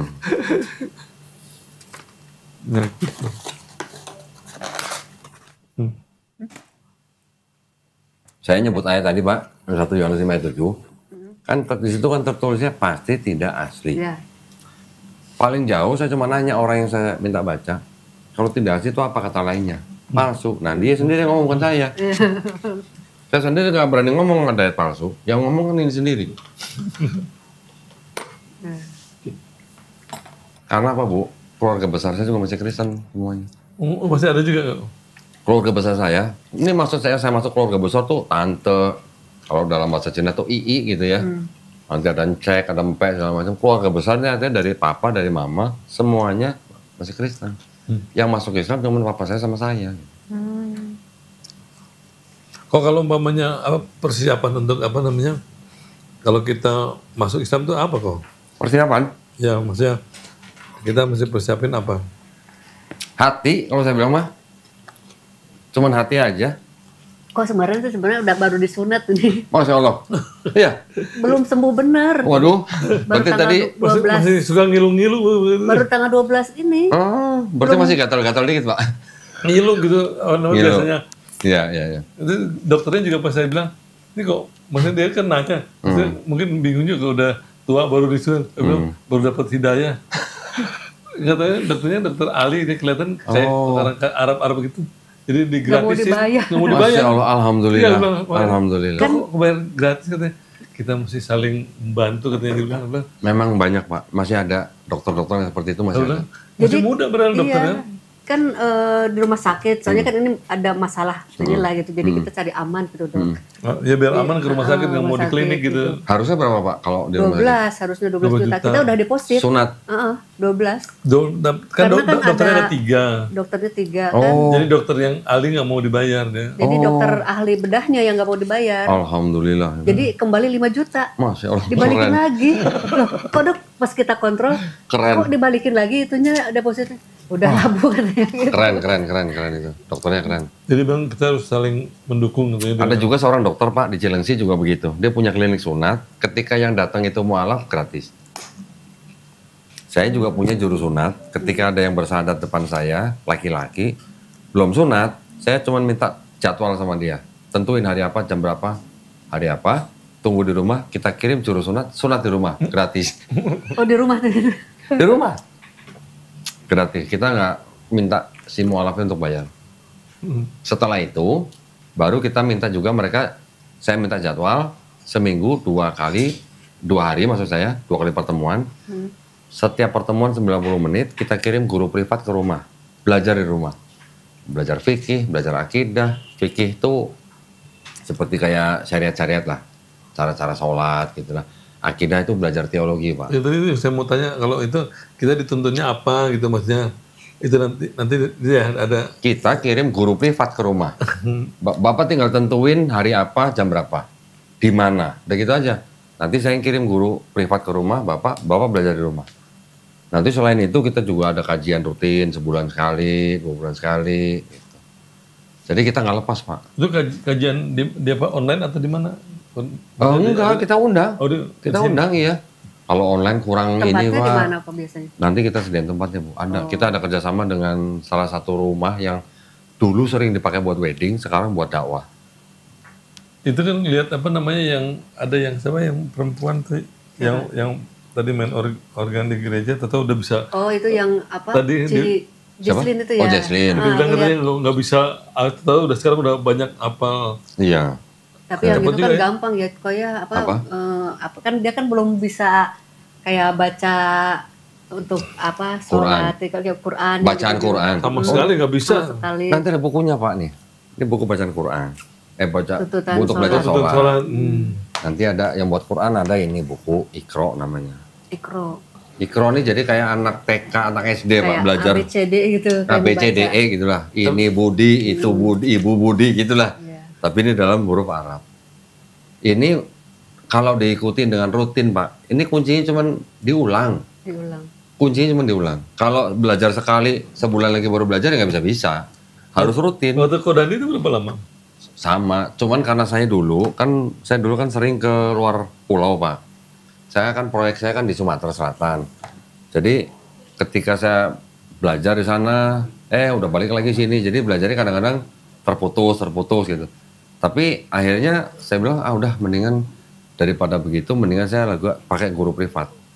Dulu kalau saya ke Sumatera atau kemana yang ngajarin istri saya Pak. Oh iya. Iya. Ketika pakai guru privat itu baru cepet. Baru karena rutin dan sering diulang gitu Pak. Jadi hanya saya mengulang buku Iqra berapa kali, udah langsung masuk ke baca Quran. Cepet. Bapak jangan pernah takut masalah gituan Pak. Itu masalah kecil sebenarnya. Orang biasanya sudah membayangkan, waduh takut gua nggak bisa bahasa Arab. Aduh jangan itu mah. Ikutin ya itu ya. Ikutin aja. Itu mudah Pak. Mudah benar. Kalau sholat itu aja ke masjid ngikutin aja gerakan-gerakannya dulu ya. Iya, Bapak misalnya nih baru masuk Islam, belum tahu bacaan sholat. Laki-laki kan hukumnya kalau sholat di masjid Pak, kecuali dia punya uzur syar'i. Ketika datang ke masjid, uzur syar'i artinya halangan yang syariah gitu, yang diperbolehkan.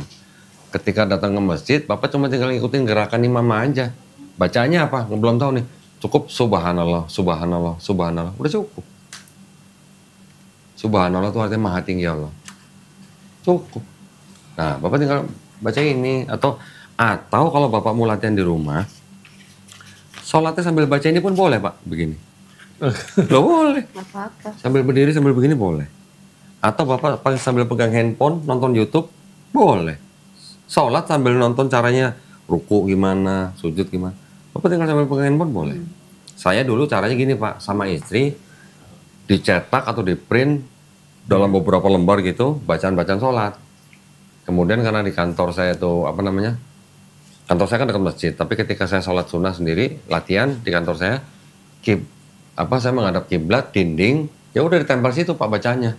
Jadi saya latihannya di situ. Jadi saya sambil sholat sambil baca. Sehari 5 kali Pak, seminggu juga aja. Ya hafal, cepet Pak. Cepet. Insya Allah Pak, cepet. Tapi kan beda kan yang sholat subuh itu. Rokaatnya aja yang beda ya? Iya, yang berbeda kan hanya rokaatnya saja. Bacaannya mah sama. Bacaannya sama. Setiap sholat itu kan, kalau yang 2 rokaat, berarti kan setiap rokaat itu pasti baca Al-Fatihah. Setiap itu ya? Setiap rokaat pasti baca Al-Fatihah. Al-Fatihah udah bisa. Hah? Paling udah bisa. Nah itu yang 2 rokaat Pak. Kalau yang 3 rokaat atau 4 rokaat, yang 2 rokaat pertama Al-Fatihah plus surat pendek. Tapi rokaat ketiga dan seterusnya sampai keempat, ini cukup Al-Fatihah aja. Itu yang diajarin waktu masih kecil itu ya bilang ya. Bismillahirrahmanirrahim. Ar-Rahmanirrahim. Iya. Apa? Oh, saya punya sajadah yang ada bacaan sholat ya Pak. Oh gitu. Saya beli Bu, ya ini buat orang-orang yang baru masuk Islam. Tuh, ada sajadah, ada bacaan sholat ya. Nah, gitu. Cuman mungkin tulisannya terlalu kecil kalau buat Bapak mungkin. Oh iya tadi ya. Nah, sambil berdiri di sajadah sambil baca. Jadi ini dikasihin ke Mualaf. Oh gitu, ada. Ini sambil duduk juga, bisa nih. Jadi lihat ini aja. Iya. Ini tanda posisinya. Oh iya. Oh, banyak juga posisinya ya, 3. Posisinya cuman berdiri, ruku, sujud, duduk. Ya, gitu kan. Itu digabungin kalau saya baca di Bible, di Alkitab tuh mulai dari yang berdiri sampai Abraham, terus ke Musa, terus ke Sulaiman. Nabi Salomo, terus ke siapa kok yang Daud juga Daud yang berdiri terus sujud terus ruku, terus semua digabung sampai Yesus sujud. Oh iya. Nah, di situ. Enggak, dari Nabi Abraham itu sudah sujud. Abraham sujud, Musa sujud, Harun sujud, Daud sujud, Ezra sujud. Ya, itu semuanya ada apa di Bible? Cuma orang Kristen aja nggak sujud. Yesus pun sujud. Iya, Yesusnya sujud. Kalau Yesusnya sujud, kenapa Kristen jingkrak-jingkrak tepuk tangan? Gitu. Iya, nyari di ayatnya juga nggak ada ya Kak ya? Ada, tapi di perjanjian lama Pak. Maksudnya ibadah hari Minggu, Oh, hari Minggu nggak ada? Iya, ibadah. Tapi pas denger cerita yang kayak, jadi bukan kebetulan, memang itu udah diatur ya, terstruktur ya. Jadi memang loh kan jelas-jelas Yesus itu lahir 1 Masehi ya kan? 1 Masehi. Jadi maksudnya kan awal Masehi dong harusnya kan? Bukan Pak, bukan. Bukan begitu Pak. Jadi 1 Masehi itu bukan harus tanggal lahirnya Yesus. Oh, gitu. Kan penanggalan Masehi itu hanya dari orang-orang yang sudah sekian ratus tahun gitu menentukan kalender. Nah, mulai dari sekarang disebut Masehi ya gitu. Oh, jadi nggak kan sebelumnya dulu nggak ada nama Masehi Pak. Dulu kan sebutnya kan before Common Era atau Common Era. Ada bahasa Latinnya. Kalau yang Common Era, Anno Domino apa gitu. Berarti berarti salah gitu.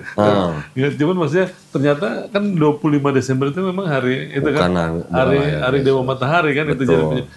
Dan pas hari Minggu lagi Sunday. Pas hari Minggu. Sunday. Iya. Sun matahari.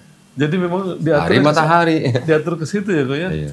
Memang itu hari perayaan hari Minggu itu rupanya perayaan. Betul. Jadi bukan nggak sengaja, rupanya memang udah dia. Iya. Sudah ada yang ngatur Pak. Diatur ke situ ya. Dan Kristen itu kan sebenarnya kan tumbuh kembangnya kan awalnya malah dari Romawi. Tumbuh kembangnya, menyebarnya gitu maksudnya. Nah Romawi ini kan sudah ratusan tahun menyembah Dewa Mitra. Itu Dewa Matahari itu kan. Jadi ketika Kristen boleh dijalankan di Romawi pakai dekret. Decree of Milan 313. Ketika Kristen dijadikan agama resmi daripada negara Romawi, pakai dekret lagi. Dekret Tesalonika 380. Ketika sudah menjadi agama resmi Romawi, kan Romawi yang sudah biasa menyembah pagan kan harus ada adaptasi ini, Pak. Jadi kan tujuannya kan mengkristenkan orang pagan yang Kristennya sendiri sudah pagan gitu loh, Pak. Jadi contoh misalnya patung-patung dewa-dewa diganti dengan patung santo-santo misalnya.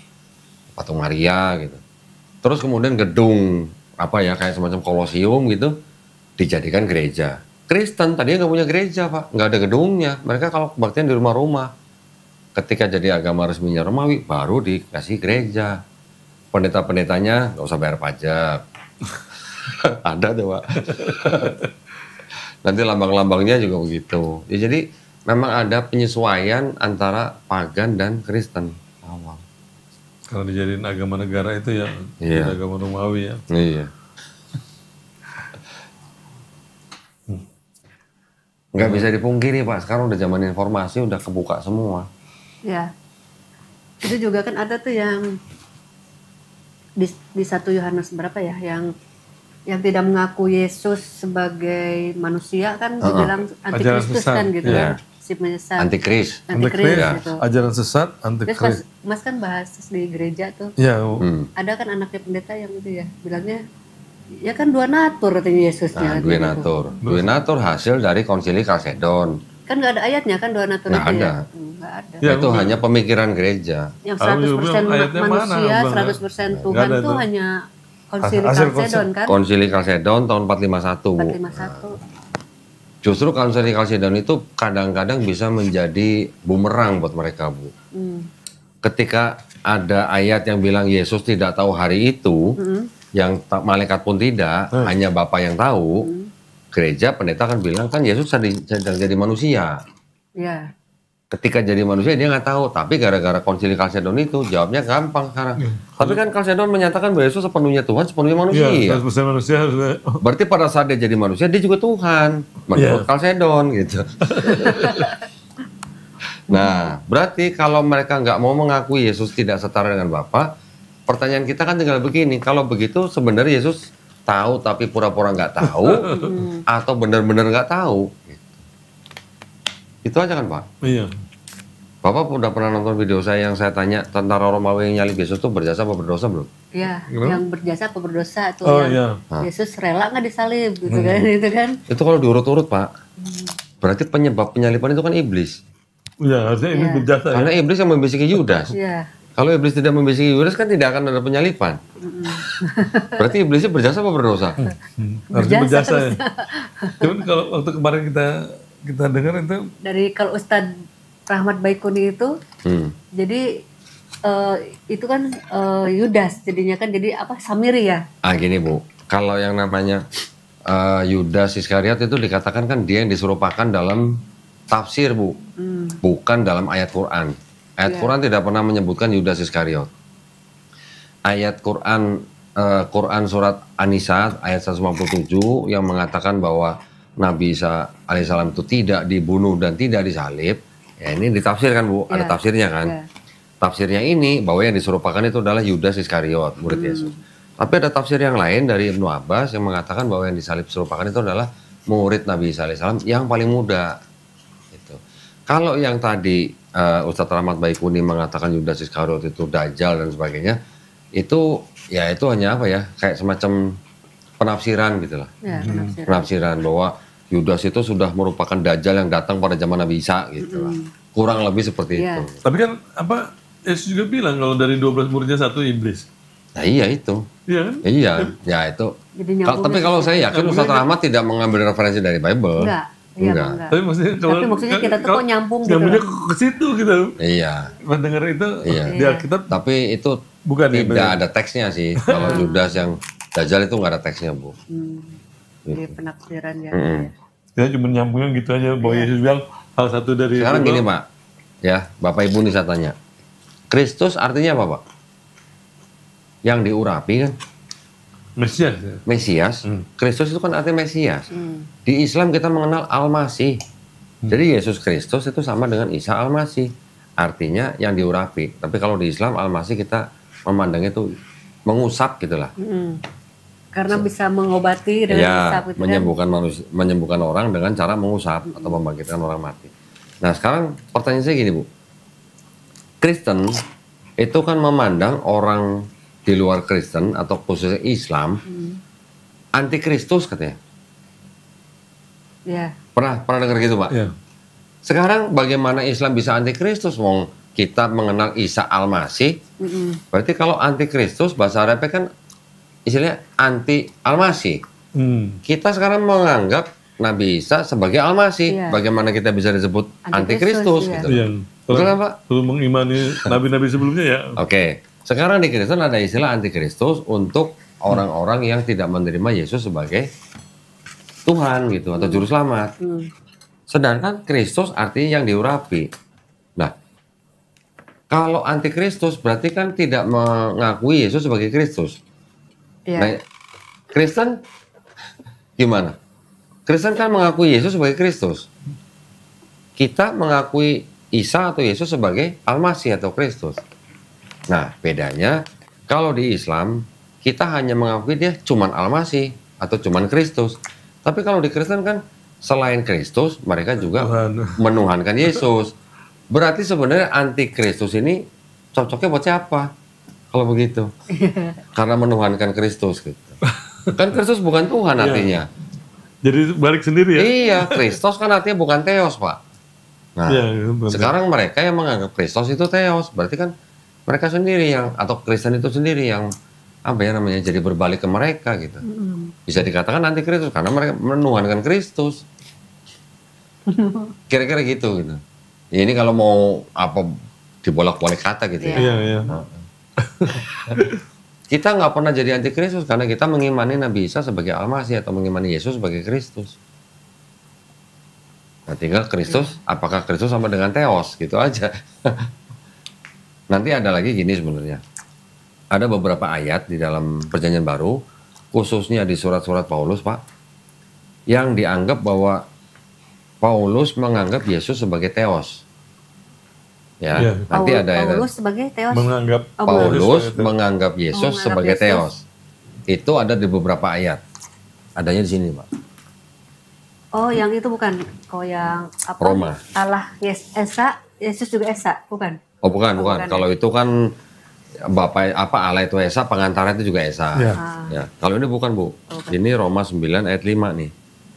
Mereka adalah keturunan bapak-bapak leluhur yang menurunkan Mesias dalam keadaannya sebagai manusia yang ada di atas segala sesuatu. Ia adalah Allah yang harus dipuji sampai selama-lamanya. Amin. Kata ia di sini konotasinya adalah untuk Yesus karena sudah berwujud menjadi manusia kan. Ia adalah Allah. Jadi orang Kristen bacanya ini Yesus adalah Theos. Tapi sebenarnya ini adalah penyimpangan terjemahan. Oh, terjemahannya nggak seperti itu ya? Bukan nggak seperti itu. Jadi berdasarkan penerjemahan Bible bahasa Inggris ada yang menerjemahkan tidak seperti ini. Jadi yang dimaksud ia ini bukan ia Yesus, tapi ini ia adalah ia Bapa gitu. Jadi Paulus tetap menganggap Theos itu Bapa, Yesus itu Kurios. Tapi karena terjemahannya begini, seolah-olah Yesus di sini sebagai Theos. Ini sudah saya bahas nih Pak ketika saya ngajar di STID Muhammad Nasir. Saya bisa bandingkan dengan Bible terjemahan bahasa Inggris yang lain yang terjemahannya tidak sama seperti ini. Dan di Bible-nya mengakui gitu. Di beberapa terjemahan lainnya di-rendered secara berbeda. Diakuin. Di dalam Bible Hub juga. Nah, itu satu. Yang kedua, di dalam seluruh surat-surat yang dianggap surat Paulus tuh punya kayak semacam idiom gitu Pak. Bahwa Bapa itu adalah Tuhan yang harus dipuji selama-lamanya. Nah, idiom itu di beberapa ayat udah banyak, tapi giliran di sini, ini kenapa jadi seolah-olah jadi Yesus gitu. Jadi ini ada ulah penerjemah yang merubah. Sengaja dia ya. Nah, ini satu. Yang kedua, nanti ada di, kalau nggak salah di 2 Petrus 1:1. Nanti ada tuh. Ini mana pulpen? Mas catat saja. Berapa kok? Tadi Roma 9 ayat 5 Pak. Tadi Roma 9 ayat 5 ya.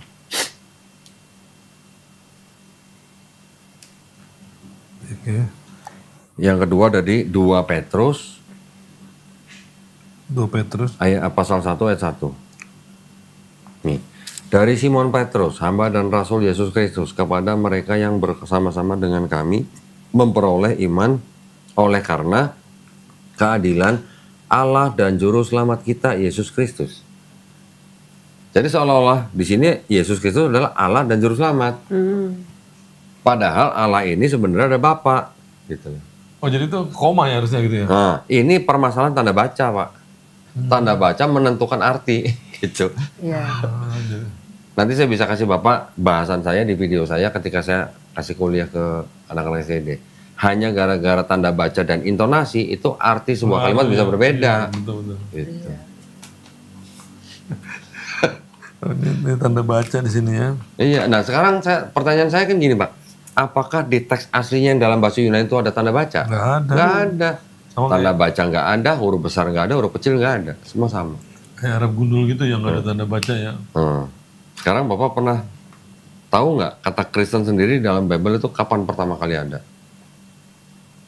Bukannya apa namanya pada saat itu yang Antioquia itu. Betul. Kisah 11:26 kan Pak?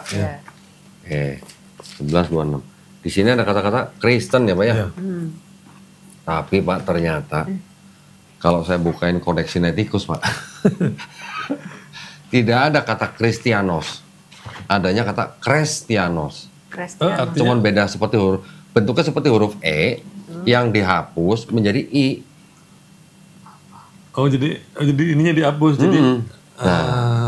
Jadi. Wah itu. Tangannya dihapus jadi garis ininya.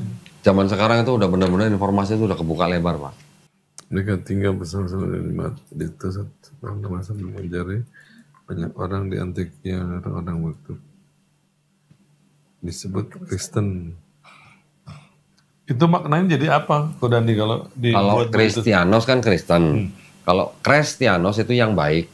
Oh jadi yang baik gitu iya. Kristianos.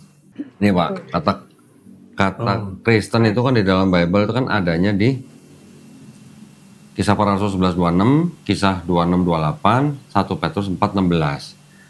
Kalau kata Kristen dalam TB itu ada sampai ada kata 6. Tapi di sini ini terjemahannya terjemahan tambahan nih Pak. Di teks aslinya nggak ada gitu. Ini yang di Kisah 11:26, 26:28, 1 Petrus 4:16. Kristen kan ya atau Kristen. Yeah. Ketika kita buka di dalam, nah ini ada tulisan Tacitus, judulnya Annals. Ini ada kata-katanya, tulisannya begini Pak. Kristianos gitu. Ya. Di sini ada semacam kayak ada yang dihapus nih Pak. Ini baru di tulisan orang sejarawan Romawi nih. Belum yang di, nah nih harusnya. Oh iya kelihatan ya. Kelihatan kan? Iya. Ada bayangan kan? Iya. Oke. Sekarang kita lihat yang di Kodeks Sinaiticus nih. Ini abad keempat loh Pak. Ini udah dianggap Alkitab yang paling lengkap yang masih bisa disimpan manusia nih. Di Acts 11:26. Ini ada kata-kata yang disebut dengan Kristianos nih Pak ya. Iya. Seperti ini Pak tulisannya Pak. Kita perbesar lagi Pak. Kelihatan nggak Pak ada bayangan? Kabur ya ada bayangan, ada kabur. Saya gedein lagi Pak. Iya. Iya. Itu tadinya seperti huruf H menjadi I. Iya. Nah, jadi kalau ini dibacanya Kristianos, tapi kalau masih berbentuk huruf H bacanya Kristianos. Pengaruh ya, jauh ya artinya ya. Yang seperti huruf H ini adalah huruf eta Pak kalau orang Yunani sebutnya. Kalau yang I ini adalah huruf iota. Jadi huruf eta dihapus menjadi huruf iota. Kenapa harus dihapus gitu? Dan ini ketiga-tiganya Pak, tadi yang di KJP 3 itu, ketiga-tiganya semua dihapus begini. Ini di Kisah 11:26. Nanti di Kisah 26:28. Ini nih Pak kata Kristen itu. Dia nyambung nih ke bawah nih. Ini bahasa Yunani ya? Yunani. Bapak perhatikan nanti di sini nih ya. Ini saya perbesar nih. Tuh. Kelihatan nggak pada bayangannya? Iya. Ada. Tadinya eta menjadi iota. Harusnya itu ya. Ya. Iya. Ini Kisah 26:28. Sekarang, nah ini lebih kelihatan lagi tuh. Iya. Kalau ini 1 Petrus 4:16. Nih, nah. Dan baru begini aja udah kelihatan tuh pada bayangan tuh. Tuh. Oh. Nah, gitu ya. Ya kan? Kalau ini apa namanya?